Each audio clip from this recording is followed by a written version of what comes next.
금지명령, 상계에 대해서 잘못된 정보들, 모르시는 것들이 너무 많아요.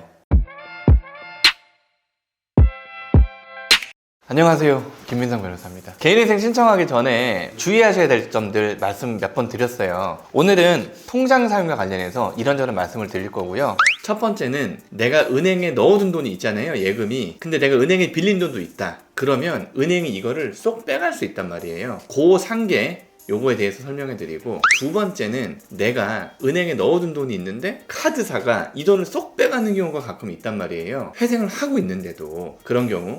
세 번째는 내가 은행에 돈이 넣어놨는데 자동이체가 쏙 빼갈 경우, 그게 상계는 아닌데 자동이체한 채권이 변제되지 않게끔 하는 방법, 이런 것들에 대해서 좀 알려드릴게요.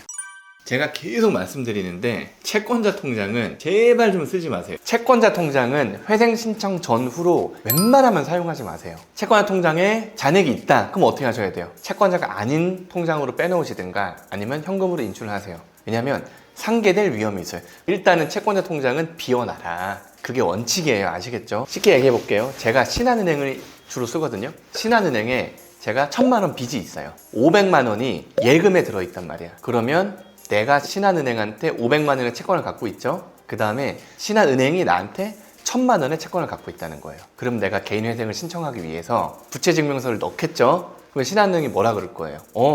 나는 너한테 1,000만 원 받을 게 있어. 적어 놓겠죠. 그러면 신한은행이 얘가 회생 준비하는구나. 그러면 내가 500 먼저 빼가야지 라고 하고 상계를 쳐버리고 문자가 날라와요. 상계됐다고. 그러면 대리인 사무실에 전화 온단 말이죠. 이거 어떻게 된 거냐고. 저희가 빼놓으라고 얘기했음에도 불구하고 그거를 빼놓지 않고 처리 안 하시다가 갑자기 상계가 된 다음에 변호사님 큰일 났어요. 어떻게 하죠? 아니, 채권자가 자기가 갖고 있는 채무자에 대한 반대 채권으로 상계를 쳐버리면 그냥 그걸로 끝난 거예요. 그렇기 때문에 어떤 일이 발생한 다음에 저희한테 사후로 뭔가를 해결해 달라고 하지 마시고 예방을 하셔야 돼요. 그 예방은 뭐냐? 채권자 통장을 쓰지 말라는 거예요. 어쩔 수 없이 채권자 통장을 쓸 수밖에 없다라면 그거는 또 대리인하고 또 별도로 그 처리 방법에 대해서 말씀을 하셔야 되겠죠.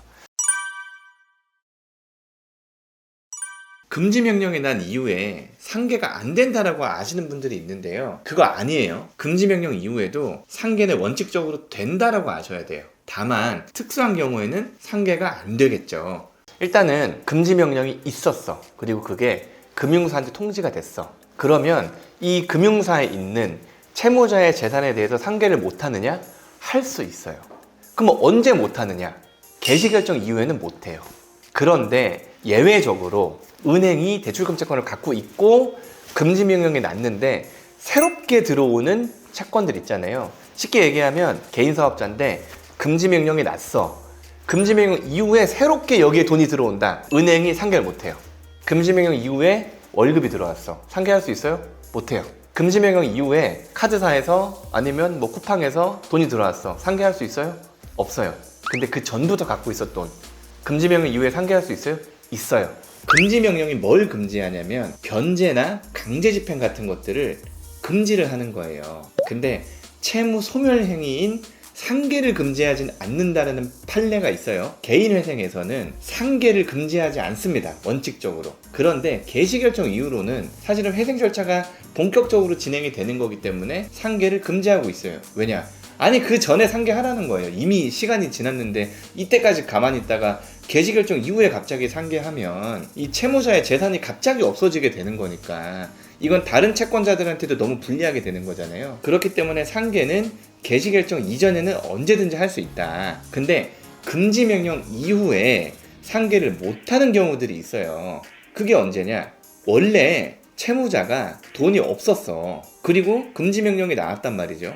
근데 금지명령 이후에 갑자기 채무자한테 돈이 생긴 거예요. 그러면은 갑자기 채권자가 이거 상계할래 라고 하면 다른 채권자들이 너무 억울하잖아요. 금지명령 이후에 갑자기 돈이 생겼다면 이거는 상계권자가 상계하게 놔두지 않겠다는 거예요. 기대이익을 보호할 필요가 없기 때문에. 우연히 생긴 돈이잖아요, 그거는.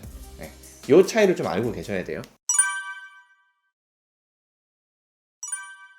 카드 대금이 밀렸다고 은행에 있는 돈을 쏙 빼갈 수 있는 건 아니에요.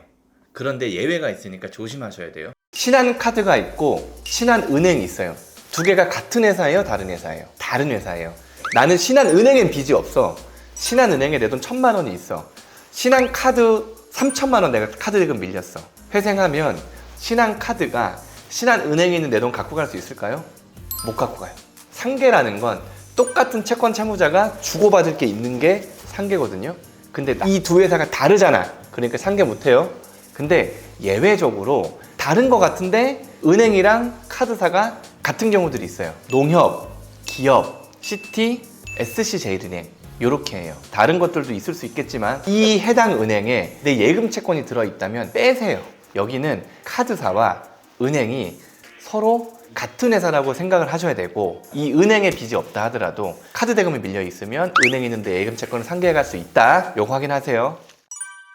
상계랑은 좀 다른데 하여튼 이 통장에 걸려있는 이 자동이체는 웬만하면 좀 해지를 해놓으세요. 방금 말씀드린 것처럼 상계는 채권자와 채무자가 서로 반대되는 채권들을 갖고 있을 때 상계가 일어난단 말이죠. 근데 자동이체 같은 경우는 사실 외부에 있는 은행과 상관없는 그런 회사들이 내 은행 통장에다가 자동이체를 우리가 신청을 해놓고 그거를 매달 우리가 쓴 돈만큼을 빼가는 거잖아요. 그렇기 때문에 이거는 상계의 개념은 아니에요. 다만 금지 명령이 송달이 된다 해도 실수로라도 그 돈을 빼간다거나 아니면 금지 명령이 송달되기 전에 큰 금액을 빼간다거나 우리가 개인회생으로 처리하려고 준비해 놨는데 자동이체가 돼가지고 쏙 빼가면 어떡해요. 그렇기 때문에 자동이체 걸려있는 통장들은 페이인포나 그런 것들을 가지고 일괄적으로 해지를 하시든가 아니면 그냥 통장을 비워 놓으세요. 그럼 뭐 빼갈 돈이 없는 거잖아요. 내가 꼭 내야 되는 게 있다. 그러면 가상계좌를 받아서 지급을 하시든가 아니면 다른 통장으로 자동이체 계좌를 바꿔 놓으세요. 구독과 좋아요